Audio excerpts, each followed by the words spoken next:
Bapak Ibu Saudara yang Tuhan Yesus kasihi, firman Tuhan untuk kita di pagi yang indah ini, di hari kemenangan Yesus Kristus, itu terambil dari Lukas 23.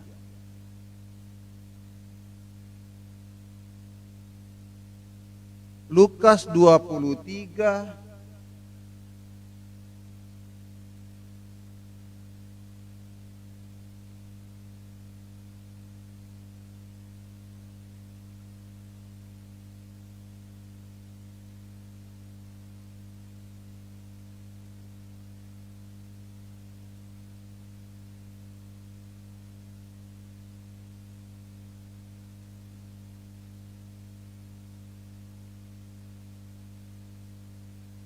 Lukas 23 ayat 56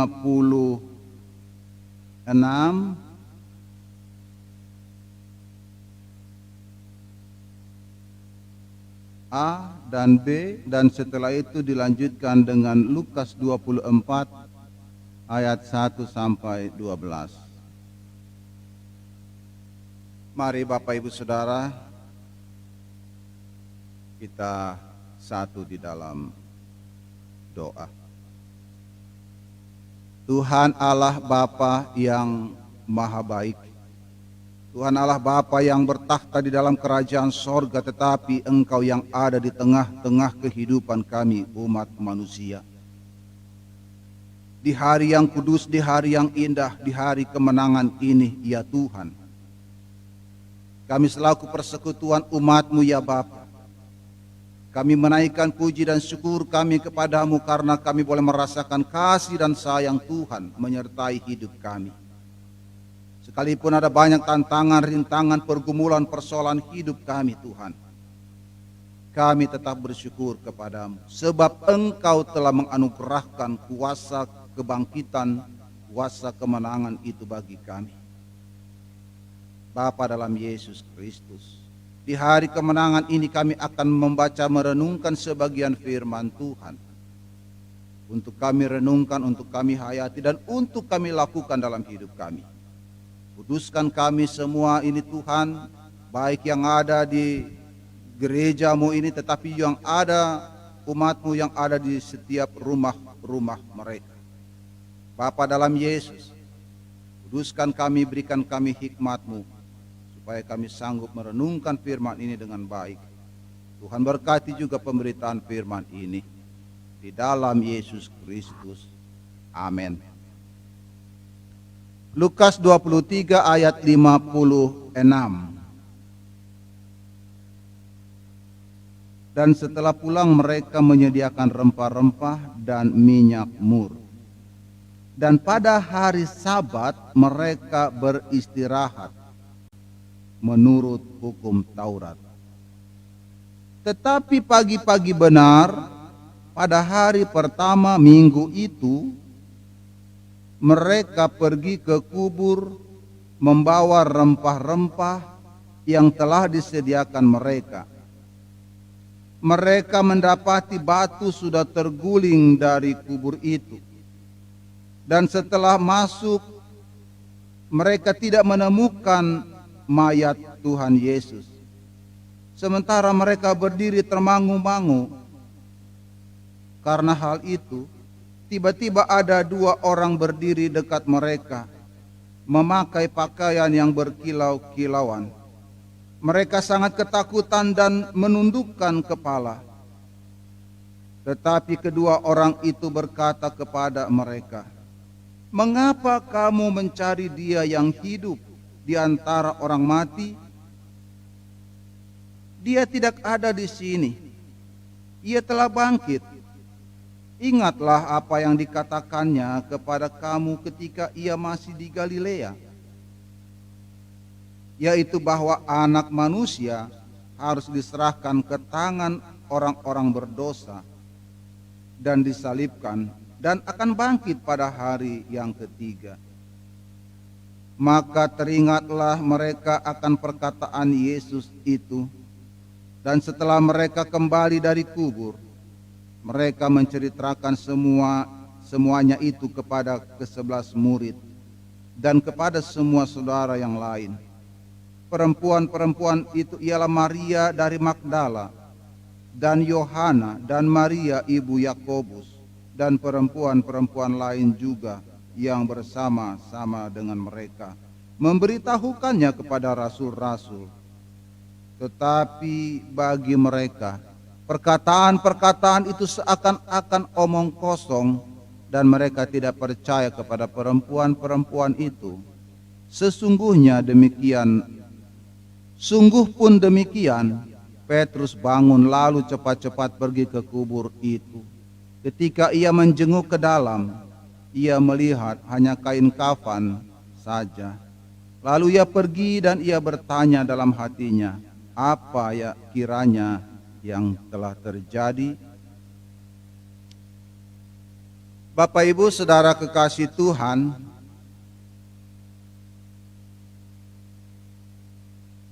di hari yang kudus ini, di hari kemenangan ini, kita merayakan kebangkitan Yesus Kristus. Dan kita sudah menikmati kuasa kebangkitan Yesus Kristus itu. Nah, Bapak Ibu Saudara kekasih Tuhan, kalau kita renungkan baik-baik dalam perjanjian baru, seluruh perjalanan hidup Yesus mulai dari kelahiran, kehidupannya, penderitaannya, sampai kepada kematian Yesus Kristus hingga kebangkitannya, Bapak Ibu Saudara, semua itu adalah dalam rangka melaksanakan karya penyelamatan Allah bagi seluruh umat manusia. Nah, Bapak Ibu Saudara kekasih Tuhan, seluruh kehidupan Yesus dicurahkan untuk penyelamatan hidup manusia dari kuasa dosa, dari kuasa maut. Bapak Ibu Saudara yang Tuhan Yesus kasihi, mengapa saya katakan seluruh kehidupan Tuhan Yesus itu dicurahkan untuk hidup manusia? Kita lihat bagaimana kelahiran Yesus. Kelahiran Yesus itu memberi makna bahwa Allah melawat umatnya. Allah hadir di tengah-tengah kehidupan manusia. Itu makna dari kelahiran Yesus. Allah hadir di tengah-tengah kehidupan umat manusia yang penuh dengan dosa dan kejahatan. Dan dalam kehidupan Yesus selanjutnya, Bapak Ibu Saudara, Tuhan Yesus juga dia mendidik umat manusia. Mendidik umat manusia untuk bisa mengenal Allah yang benar. Mendidik umat manusia supaya manusia bisa memiliki kasih yang selama ini manusia tidak memiliki kasih. Tapi Yesus mengajarkan itu bagaimana supaya manusia itu hidup dalam kasih. Dan Tuhan Yesus juga dia menyempurnakan Taurat. Tuhan Yesus mengajar bagaimana mengampuni orang, bagaimana menghargai hidup orang yang susah, bagaimana menghapuskan diskriminasi-diskriminasi. Itulah kehidupan Yesus, Bapak Ibu Saudara. Nah, dalam penderitaan Tuhan Yesus, Yesus juga mendidik manusia untuk tetap setia dan taat kepada Bapa di sorga. Dalam penderitaan Yesus, Yesus tidak memberontak, Yesus tidak melawan, Yesus tidak mengutuk, tetapi justru mengampuni. Ia penuh dengan kesabaran. Ia mengampuni orang. Seperti dua orang yang disalibkan bersama Yesus. Yang satu orang itu dia mencela Yesus, tetapi yang satu orang lagi dia menyadari akan dosanya dan dia mengakui bahwa Yesus tidak bersalah, dan dia minta supaya nanti ketika Yesus ada di dalam kerajaan sorga, dia juga mau ikut bersama. Dan Tuhan Yesus mengabulkan itu. Bapak Ibu Saudara kekasih Tuhan. Dan sekarang kita merayakan hari kebangkitannya, hari kemenangannya. Sejak kemarin hari Minggu, sekarang hari Senin, kita merayakan kebangkitan Yesus, Bapak Ibu Saudara. Nah, Bapak Ibu Saudara kekasih Tuhan, apa makna kebangkitan Kristus bagi umat manusia? Apa makna kebangkitan Yesus Kristus bagi umat manusia? Kebangkitan Yesus, Bapak Ibu Saudara, dia membawa kehidupan baru. Membawa suatu tatanan kehidupan manusia yang baru. Yang tidak lagi hidup dalam kanibalisme, dalam kehidupan yang barbarians, yang kehidupan dalam penuh dengan kejahatan. Bapak Ibu Saudara, kebangkitan Yesus juga dia membawa kebangkitan tubuh. Kebangkitan daging. Sebelum Yesus Kristus, belum ada seorang pun orang yang mati, lalu bangkit, lalu naik ke surga, disaksikan oleh orang banyak. Itu belum pernah ada. Hanya Yesus Kristus yang mengalami itu. Dulu memang pernah ada kebangkitan manusia, yaitu Lazarus. Lazarus dia sudah mati 4 hari di dalam kubur dan sudah bau busuk. Yesus datang membangkitkan Lazarus. Tetapi kebangkitan Lazarus, Bapak Ibu Saudara, hanya kebangkitan tubuh, kebangkitan daging. Dan dalam kehidupan selanjutnya Lazarus juga dia mati kemudian hari. Berbeda dengan Yesus Kristus. Dia menderita, dia mati, tetapi dia bangkit. Bahkan dalam kebangkitannya masih berinteraksi dengan manusia. Dan 40 hari kemudian dia naik ke surga. Bapak Ibu Saudara, itulah sebabnya Yesus Kristus disebut anak sulung. Yesus disebut anak sulung karena dia adalah yang pertama bangkit dan hidup dalam tubuh kemuliaan dan naik ke surga. Nah, Bapak Ibu Saudara, kalau ada anak sulung, kalau ada anak pertama, kalau ada orang pertama yang bangkit lalu naik ke surga, maka pasti ada orang kedua. Pasti ada orang ketiga, orang keempat dan seterusnya. Termasuk kita. Kita adalah orang-orang yang selanjutnya yang akan mengalami kematian fisik, tetapi juga akan mengalami kebangkitan daging.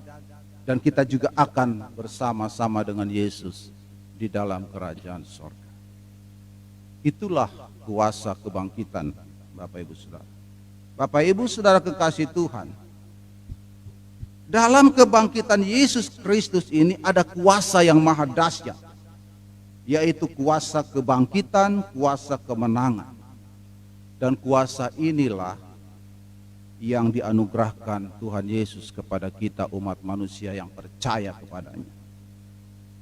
Bapak Ibu Saudara kekasih Tuhan, sadar atau tidak sadar, semua orang di dunia membutuhkan kuasa yang besar. Semua orang di dunia membutuhkan kuasa untuk melengkapi hidupnya, untuk memuaskan jiwanya. Itulah hidup manusia, Bapak Ibu Saudara. Selalu mencari kuasa untuk dirinya. Kuasa yang dicari manusia itu pada umumnya, Bapak Ibu Saudara, untuk memuaskan hasratnya, nafsunya, egonya, kesombongannya. Dan itulah yang membuat dunia ini mengalami kehancuran. Dunia mengalami berbagai macam gejolak. Ada peperangan, saling bunuh-membunuh, ya. Saling benci-membenci, terjadi peperangan di sana sini. Ya. Dunia penuh dengan kuasa dosa, kuasa kematian, Bapak Ibu Saudara. Itu karena kesombongan manusia, keangkuhan manusia, Bapak Ibu Saudara. Kuasa-kuasa apa yang selalu dicari oleh manusia, Bapak Ibu Saudara? Banyak kuasa dalam dunia ini. Ada kuasa hipnotis, ada kuasa magic, ada kuasa supranatural, ada kuasa-kuasa alam gaib, kuasa-kuasa roh-roh nenek moyang. Ini yang selalu dicari manusia. Tujuannya apa? Supaya dia bisa menguasai orang lain, supaya dia bisa melakukan hal-hal yang luar biasa. Makanya jangan heran Bapak Ibu Saudara, ada orang yang seolah-olah kebal ditembak, kebal ditikam. Itu adalah kuasa-kuasa magic yang selalu dicari-cari orang. Tetapi itu Bapak Ibu Saudara sia-sia. Semuanya itu tidak menyelamatkan manusia itu. Semuanya itu akan membawa kepada kehancuran hidup manusia. Bapak Ibu Saudara kekasih Tuhan, kuasa kemenangan, kuasa kebangkitan Yesus Kristus yang dianugerahkannya kepada kita, dan kita menerima itu dengan iman percaya. Supaya apa Bapak Ibu Saudara? Supaya kita tidak dikuasai oleh maut, supaya kita tidak dikuasai oleh kuasa iblis. Karena apa? Karena kita sudah menyerahkan hidup kita kepada Tuhan. Hidup kita sudah kita serahkan supaya Tuhan yang pimpin hidup kita, sehingga hidup kita tidak sia-sia. Hidup kita ada di dalam tangan Tuhan. Bapak Ibu Saudara kekasih Tuhan, itu yang pertama. Yang kedua Bapak Ibu Saudara, kuasa kebangkitan Yesus membawa harapan baru. Artinya Bapak Ibu Saudara, kalau kita sungguh-sungguh percaya ada kuasa kebangkitan, ada kuasa kemenangan, maka hidup kita juga akan berubah. Hidup kita menjadi baru. Hidup kita selalu ada dalam sukacita, selalu penuh dengan rasa syukur. Sekalipun mungkin kita ada dalam pergumulan, sekalipun hidup kita ada dalam tantangan, persoalan, tapi hidup kita selalu mengucap syukur kepada Tuhan. Karena kita berpengharapan pada kuasa kemenangan dan kuasa kebangkitan Yesus itu Bapak Ibu Saudara. Bapak Ibu Saudara kekasih Tuhan, kuasa kebangkitan itu mengubah pola pikir kita, sehingga kita penuh dengan hikmat Tuhan. Kita bisa membedakan yang mana kehendak Tuhan dan yang mana bukan kehendak Tuhan. Itulah hikmat yang Tuhan berikan kepada kita. Dan kita selalu menuruti kehendak Tuhan tentunya. Bapak Ibu Saudara yang Tuhan Yesus kasihi, kuasa kebangkitan Yesus Kristus mengubah hidup kita menjadi orang yang berbelas kasihan. Yang tadinya manusia itu tidak berbelas kasihan, yang tadinya manusia tidak memiliki kasih, setelah dia mengenal Tuhan Yesus, dia berubah menjadi orang yang selalu empati, mau mengasihi, mau melayani. Itulah kuasa kebangkitan Yesus Bapak Ibu Saudara. Bapak Ibu Saudara kekasih Tuhan, siapakah yang akan memperlihatkan kasih Allah kepada orang lain di zaman sekarang ini? Siapakah yang akan menolong orang-orang yang menderita? Siapakah yang akan meluruskan jalan pikiran orang-orang yang tersesat? Hanya orang yang percaya kepada Tuhan. Dan siapakah orang itu Bapak Ibu Saudara? Bukan orang lain yang kita harapkan, tetapi kita sendiri. Kita adalah sahabat Kristus. Kita yang melakukan pekerjaan-pekerjaan Yesus Kristus di tengah dunia ini, yaitu pekerjaan karya penyelamatan dunia. Pekerjaan kita sangat besar Bapak Ibu Saudara. Tuhan memberikan tanggung jawab yang besar bagi kita, yaitu kita harus turut serta dalam karya penyelamatan dunia ini. Bapak Ibu Saudara kekasih Tuhan, Mari kita mengucap syukur sebab Yesus Kristus telah bangkit dan kuasa kebangkitan itu dianugerahkan kepada kita. Kita bersyukur karena kasih Allah nyata bagi kita, Bapak Ibu Saudara. Marilah kita melayani Tuhan. Sebab apa? Sebab Tuhan yang lebih dulu melayani kita, sehingga kita melayani. Tuhan lebih dulu memberkati kita sehingga kita memberkati. Bapak Ibu Saudara kekasih Tuhan, saya yakin dan percaya kuasa kemenangan, kuasa kebangkitan Yesus Kristus akan memimpin kehidupan Bapak Ibu Saudara dalam kehidupan ini. Tidak ada yang perlu kita takuti Bapak Ibu Saudara, sekalipun pandemi virus corona ini menguasai hidup manusia secara global.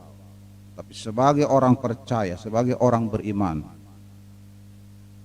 Tuhan sudah memberikan hikmat kepada kita Bapak Ibu Saudara. Hikmat yang Tuhan berikan kepada kita adalah taatilah pemerintah. Sebab pemerintah adalah hamba Tuhan.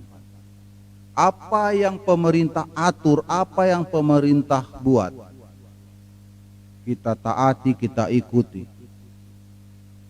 Supaya pandemi virus corona itu tidak semakin meluas.